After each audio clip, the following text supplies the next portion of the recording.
दोस्तों, कहानी शुरू करने से पहले कमेंट में नमो बुद्धाय लिखकर वीडियो को लाइक जरूर करें। तो चलिए शुरू करते हैं इस कहानी को।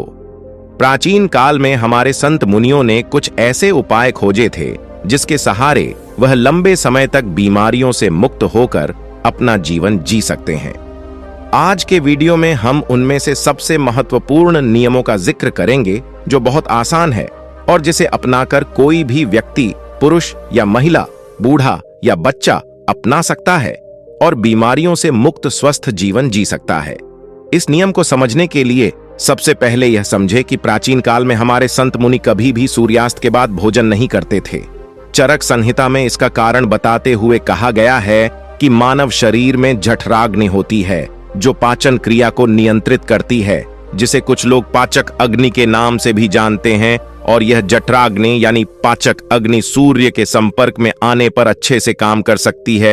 और जब कोई व्यक्ति सूर्य डूबने के बाद भोजन करता है तो रात के समय उसकी पाचक अग्नि सक्रिय नहीं होती है, जिसके कारण धीरे धीरे पाचन क्रिया में बाधा उत्पन्न होने लगती है और इसके कारण समय के साथ शरीर में बीमारियां उत्पन्न होने लगती हैं। यहीं से सभी रोगों की जड़ का जन्म होता है।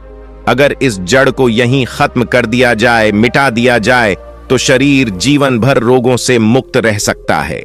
अब समझने वाली बात यह है कि जब हमारी जठराग्नि यानी पाचन अग्नि ठीक से काम नहीं करती है तो हमारी प्राण शक्ति को काम करना पड़ता है और हमारी प्राण शक्ति एक समय में एक ही काम अच्छे तरीके से कर पाती है।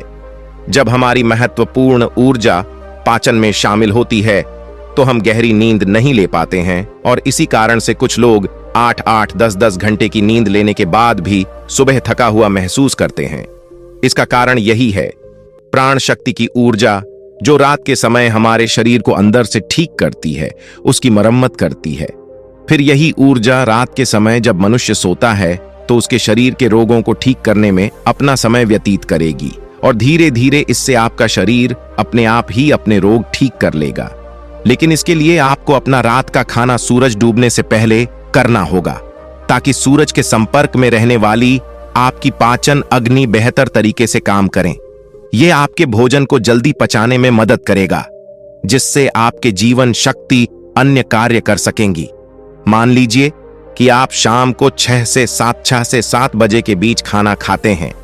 इसके बाद आप 9-10 बजे के आसपास सो जाते हैं, तो इन 2 से 3 घंटों में आपका ज्यादातर खाना पक जाता है और बाकी का भोजन रात्रि के 1 बजे तक पूरी तरह से पक जाता है। और उसके बाद आपकी जीवन शक्ति आपके शरीर की मरम्मत करने लगती है, आपके शरीर की बीमारियों को ठीक करने में लग जाती है।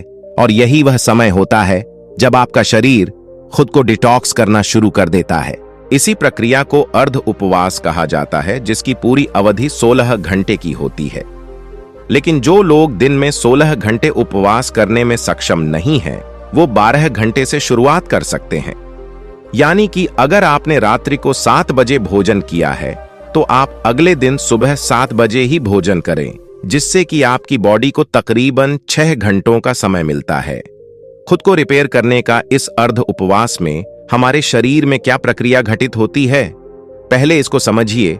जब हम अर्ध उपवास करते हैं तो हमारे शरीर को पूरी तरह से भोजन नहीं मिलता, इसीलिए शरीर अपनी जरूरतों को पूरा करने के लिए अपनी कोशिकाओं में जो बैक्टीरिया होते हैं उनको ही खाना शुरू कर देता है और इसी वजह से हमारी कोशिकाओं का अपने आप शुद्धिकरण होने लगता है। वैज्ञानिक भाषा में इसे कहा जाता है, जिसका मतलब होता है बॉडी को सेल्यूलर लेवल पर डिटॉक्स करना। सिर्फ 21 दिन के लिए जो मनुष्य इस प्रक्रिया को अपना लेता है उसकी त्वचा में निखार आने लगता है, उसके बाल गिरने कम हो जाते हैं, सुबह अच्छी ताजगी होती है, रात को नींद गहरी आती है और मानसिक तनाव बिल्कुल मिट जाता है। कुछ लोगों को लगता है कि अर्ध उपवास करने से उनका शरीर कमजोर हो जाएगा, लेकिन अर्ध उपवास करने से शरीर का फैट कम होता है, मसल्स लॉस नहीं होता और मसल्स लॉस नहीं होता, इसीलिए शरीर की क्षमता अपने आप बनी रहती है। अब तक आप ये समझ चुके हैं कि आपकी प्राण शक्ति आपकी बीमारियों को दूर करने के लिए किस प्रकार कार्य करती है, किस समय आपको भोजन करना चाहिए ताकि आपकी प्राण शक्ति पूरी ऊर्जा के साथ काम कर सके। यह हम समझ चुके हैं। लेकिन इसके बाद जो समझने वाली बात है वो ये है कि आज के समय में काम करते करते आदमी अपनी दैनिक दिनचर्या बिल्कुल छोड़ देता है। वो किस प्रकार सही समय पर भोजन करे, अगर वो रात के समय काम करता है तो वो किस प्रकार भूखा रहे, क्योंकि उसे तो आदत हो चुकी है रात के समय देर से खाना खाने की। और कुछ लोगों के साथ समस्या ऐसी है कि वो भूखे नहीं रह सकते, थोड़ी थोड़ी देर में उन्हें भूख लगती रहती है। तो ऐसे लोग किस प्रकार इस प्रक्रिया का लाभ उठा सकते हैं? देखिए, अगर आप सोचता घंटे का उपवास कर रहे हैं तो उसके लिए आपको बीच बीच में कुछ लिक्विड चाहिए, जिससे आपकी बॉडी भी हाइड्रेटेड रह पाए और आपके शरीर को डिटॉक्स करने की प्रक्रिया भी तेज हो जाए। शुरुआत में अगर आप अपना रात्रि का भोजन 7 बजे कर लेते हैं तो आपको 10 बजे तक भूख लगेगी ही लगेगी। उस समय जब आपको भूख लगे तो उस समय आप नारियल पानी पी सकते हैं। इससे शरीर में बहुत सारे लाभकारी फायदे भी होंगे और आपके डिटॉक्स की प्रक्रिया तेज हो जाएगी। इसके अलावा आपको कॉफी भी पी सकते हैं। और जिन लोगों का वजन ज्यादा बढ़ा हुआ है, जो अपने वजन को कम करना चाहते हैं, ऐसे लोग थोड़े गर्म पानी में 1 नींबू निचोड़कर उसको पी सकते हैं। इससे उन्हें अद्भुत लाभ होंगे। कुछ ही दिनों में वो पाएंगे कि उनके शरीर का वजन कितनी तेजी के साथ घट गया है। लेकिन जिन लोगों को ठंड जल्दी लगती है, जुकाम जल्दी होता है, खांसी हो जाती है, बुखार हो जाता है, तो ऐसे लोग रात में पानी में नींबू निचोड़कर कभी न पिएं। रात को त्रिफला चूर्ण भी लिया जा सकता है, जो कि बहुत लाभकारी होता है। वो आपके शरीर को डिटॉक्स करने में उसकी बहुत सहायता करता है। सुबह आपका पेट अच्छे से खाली होगा। अगर रात को आप लेकर सोते हैं तो जिन लोगों को डायबिटीज या फिर शुगर की प्रॉब्लम रहती है, ऐसे लोग अर्ध उपवास पूरा करने के बाद जब अपना पहला भोजन करते हैं, यानी कि सुबह ब्रेकफास्ट जब वो करते हैं, तो हल्के गर्म पानी में एप्पल साइडर विनेगर, दालचीनी का पाउडर और ऊपर से 1 नींबू निचोड़कर पी सकते हैं। इससे उन्हें डायबिटीज में बहुत राहत मिलेगी और कुछ ही समय में उनके रिजल्ट्स बिल्कुल चेंज हो जाएंगे। उनका शुगर लेवल, डायबिटीज बिल्कुल मेंटेन होने लगेगा। जिन लोगों को हार्ट की प्रॉब्लम ज्यादा रहती है, ऐसे लोग सुबह ब्रेकफास्ट में घी या फिर कद्दू का जूस ले सकते हैं। यह उनकी त्वचा के लिए, उनकी बॉडी को डिटॉक्स करने के लिए और हार्ट के लिए सबसे ज्यादा बेनिफिशियल होता है। जिन लोगों का डाइजेशन ठीक नहीं होता है, ऐसे लोग पानी में अजवाइन और जीरा गर्म करके उस पानी को ठंडा करके पी सकते। इससे उनकी पाचन क्रिया बहुत सुलभ हो जाएगी। और जिन लोगों को अर्थ उपवास करने में दिक्कत होती है, बार बार भूख लगती है, तो ऐसे लोग हल्के गर्म पानी में शहद मिलाकर पी सकते हैं। यह उनकी भूख को मिटा देगा और उनके शरीर को डिटॉक्स करने में बहुत मददगार ही साबित होगा। कुछ लोग जल्दी रिजल्ट पाने के लिए हफ्ते में 2-2 दिन उपवास करते हैं, लेकिन फिर 5 दिन पेट भर भर के भोजन करते हैं। इससे उनको जल्दी रिजल्ट्स तो मिल जाते हैं, लेकिन ज्यादा समय तक ऐसे रिजल्ट्स टिकाऊ नहीं होते। अर्ध उपवास यानी कि इंटरमिटेंट फास्टिंग धीरे धीरे रिजल्ट दिखाती है, लेकिन इसके जो रिजल्ट होते हैं वो परमानेंट होते हैं। इसमें ऐसा नहीं होता है कि जैसे ही आपने फास्टिंग करनी छोड़ी वैसे ही आपका फिर से वही हाल हो गया। इसमें एक बार आपके शरीर को जो फायदे हो गए वो बहुत समय तक मिटते नहीं हैं। देखिए, हर कोई अर्ध उपवास कर भी नहीं सकता है, क्योंकि जो स्पोर्ट्समैन होता है, जो खेलकूद में होते हैं, उनके शरीर को रेगुलर डाइट चाहिए होती है, क्योंकि उनके लिए हेल्थ से ज्यादा परफॉर्मेंस जरूरी होती है। इसी तरह बच्चों को भी अर्ध उपवास नहीं करना चाहिए।